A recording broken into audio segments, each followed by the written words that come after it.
It's your pal, And your pal, Julie. and we're here for Perspectives with Pal this week. Check the mic and make sure it sound right, boys.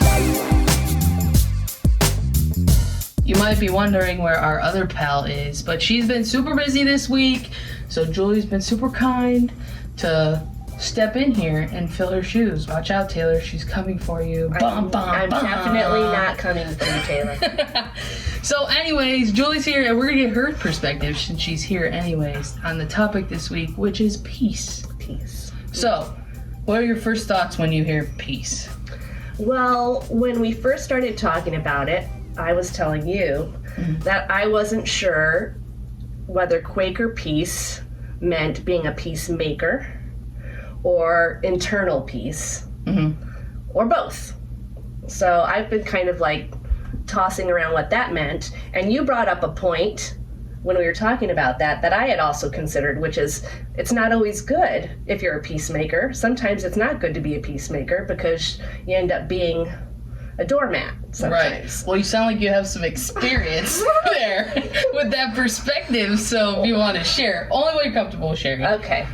Well, I think being a peacemaker is a good thing, as long as you have boundaries that keep you safe from being a doormat. Right. So personal experience of being a peacemaker, probably when I first remember being a peacemaker was when I was very young, and my parents were still married. They got divorced when I was 11, and my dad was an alcoholic.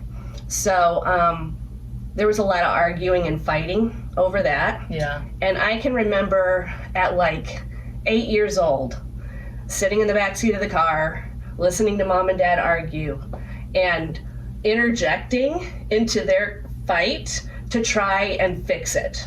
Ooh. So, and at the time, my dad laughed, and he was like, oh, there goes Julie trying to keep the peace. Yeah. So that was kind of how it started with me. Like, that was kind of my job. But it worked in that it stopped the fight and it made Dad laugh. Right. So I got what I wanted. So then I kept peacekeeping. Right.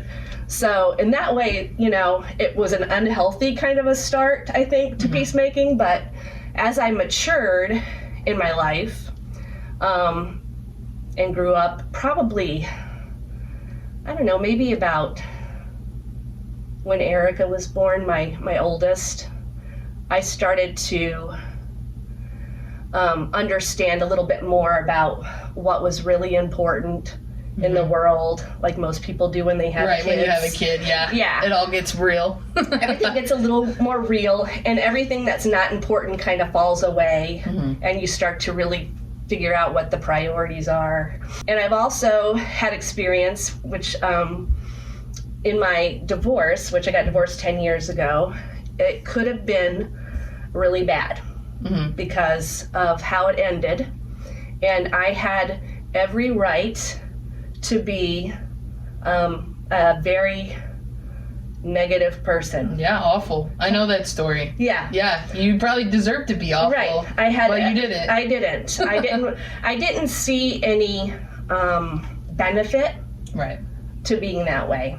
And I knew who the stakeholders were in the situation were my children.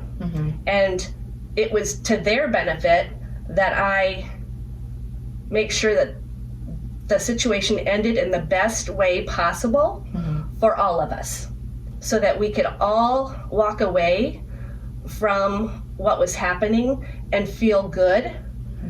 And that was more important than me getting any sort of emotional satisfaction. Yes. From like grinding it in there. Exactly right. Yeah. Exactly right. So would I have been able to look at it that way 30 years ago? No.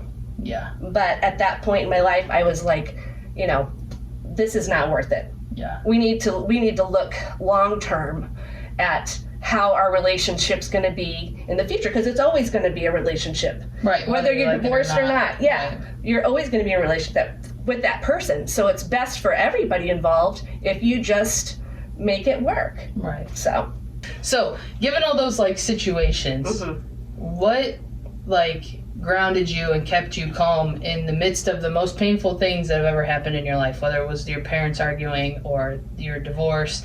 Like, what brought you back to, like, that inner peace? Because, like, you don't just reach out and grab it. Like, that takes practice. And so what? Like, I spend a lot of time in my life, because I'm an Enneagram 1, trying to plan so that I have peace, because I like to no surprises. I want everything to be, I'm just that way. Right. But you can't control a lot of things in your life are just going to happen. Mm-hmm. And so when that happens, you have to handle it a different way to get that peace. And so, like, on the day that I found out that my marriage was ending, and it was a very definite end, that moment, mm-hmm. and I was at work, and I had a voicemail message on my phone, and I just stood up from my desk and I just walked outside. I didn't know where I was going, but I knew I needed to step out because my brain was exploding. Right. And I didn't say anything to anybody. I just walked outside, and there happened to be this little grassy hill next to the building I worked in, and I went and sat on it, and I just looked up at the sky, and I just felt the sun hitting my face, and I felt the wind, and it just centered me. Holding on to the ground, the grass, it centered me, and in that moment I could feel my peace coming over me. In any moment, I think it's good to take time to step away and allow yourself to get centered or grounded or quiet before you take an action and access the inner peace that we all have inside of us. So if y'all need help with peace, I mean, you heard it here first. Julie Nalo has it unlocked. All right, pals, have a good week. It's your pal. And your pal, Julie. And we'll see you next time on Perspectives.